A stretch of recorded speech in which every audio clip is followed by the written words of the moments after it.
2019 সালে ধর্মনগর কার্গিল টিলায় 6 বছরের শিশু কন্যাকে ধর্ষণ ও হত্যা মামলায় 2 যুবককে ফাঁসির সাজা ঘোষণা দিল আদালত। মঙ্গলবার ধর্মনগরের বিশেষ আদালতের বিচারপতি আসামি সৌরভ চন্দ্র নাথ এবং দিবাকর দাসকে 3টি ধারায় যাবজ্জীবন, আজীবন কারাদণ্ড সহ সর্বোচ্চ সাজা ফাঁসির রায় ঘোষণা দেওয়ায় নাবালিকা শিশুর পরিবার সহ সকলেই আদালতের এই রায়কে সাধুবাদ জানিয়েছেন। উক্ত মামলায় সরকার পক্ষের আইনজীবী সুদর্শন শর্মা মামলার বিস্তারিত ঘটনা জানাতে গিয়ে জানান, 2019 সালের 17 জুন সন্ধ্যায় ধর্মনগর পদ্মপুর এলাকার আবাসিক 6 বছরের একটি শিশু কন্যাকে সৌরভ চন্দ্র নাথ এবং তার বন্ধু দিবাকর দাস নামের 2 যুবক স্কুটিতে করে হাফলং কার্গিল টিলা চা পাতা বাগান সংলগ্ন নির্জন স্থানে নিয়ে যায় এবং মদমত্ত অবস্থায় সৌরভ এবং দিবাকর শিশু কন্যাটিকে একের পর এক ধর্ষণ করে। মূলত 17 জুন রাতে নাবালিকা শিশুটিকে অনেক খোঁজাখুঁজি করেও না পেয়ে অবশেষে শিশু কন্যার মা ধর্মনগর মহিলা থানায় একটি নিখোঁজ ডায়েরি করেন। 18 জুন সকালে ধর্মনগর মহিলা থানায় খবর আসে হাফলং কার্গিল টিলাতে একটি শিশুর অর্ধনগ্ন মৃতদেহ উদ্ধার হয়েছে।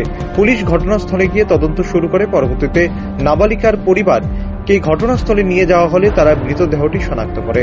ধর্মনগর মহিলা থানার তদন্তকারী অফিসার সঞ্চিতা নাথের সন্দেহ হলে প্রথমে আসামি সৌরভ নাথকে আটক করে জিজ্ঞাসাবাদ শুরু করলে আসল কাহিনী সামনে আসতে শুরু হয়।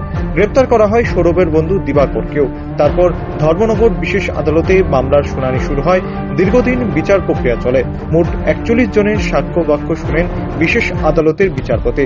পাশাপাশি ফরেনসিকের বিশেষ ভূমিকা ছিল এই মামলায়। দীর্ঘ 4 বছর বিচার প্রক্রিয়ার পর চলতি বছরের সেপ্টেম্বরের 30 তারিখে আসামিদের দোষী সাব্যস্ত করে আদালত এবং মঙ্গলবার আসামিদের ভারতীয় দণ্ডবিধির 376D এবং পক্সো আইনে আজীবন সহ যাবজ্জীবন এবং 5,000 টাকা জরিমানা, অনাদায়ে আরও 3 মাসের কারাদণ্ড এর পাশাপাশি উভয়কে 302 ধারার সর্বোচ্চ সাজা ফাঁসির রায় ঘোষণা করে বিশেষ আদালতের বিচারপতি। সেকশন 6 এবং 376D এবং 302 তিনটাতেই ওদেরকে দোষী সাব্যস্ত করা হয়েছিল। সেকশন 6-এ আজকে দুজন আসামিকেই যাবজ্জীবন কারাদণ্ড এবং 5,000 টাকা জরিমানা এবং অনাদায়ী আরো 6 মাসের জেল এবং সেকশন 376D আইপিসিতে যাবজ্জীবন কারাদণ্ড, 5,000 টাকা জরিমানা এবং অনাদায়ী আরো 6 মাসের জেল এবং সেকশন 302 আইপিসিতে ওদের মৃত্যুদণ্ড আদেশ দেন মাননীয় আদালত। এবং আজকের এই রায়দান যে এটা তখনকার 2019-এ খুব আলোচিত ছিল এবং সমাজ এবং আগামী প্রজন্ম যে এ ধরনের অপরাধ করলে এই যে চরম শাস্তি, সুপ্রিম সেন্টেন্স যে বুক করতে হবে এবং একটা সমাজে বার্তা যাবে যাতে ভবিষ্যতে যাতে এই ধরনের অপরাধ যাতে আর না হয়, এই আজকের রায় সমাজে একটা বার্তা বহন করবে এই আশা করি।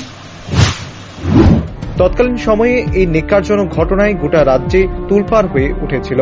দোষীদের কঠোর শাস্তির দাবি তুলেছিল সকলে। অবশেষে ন্যায্য বিচার পেল শিশু কন্যার পরিবার।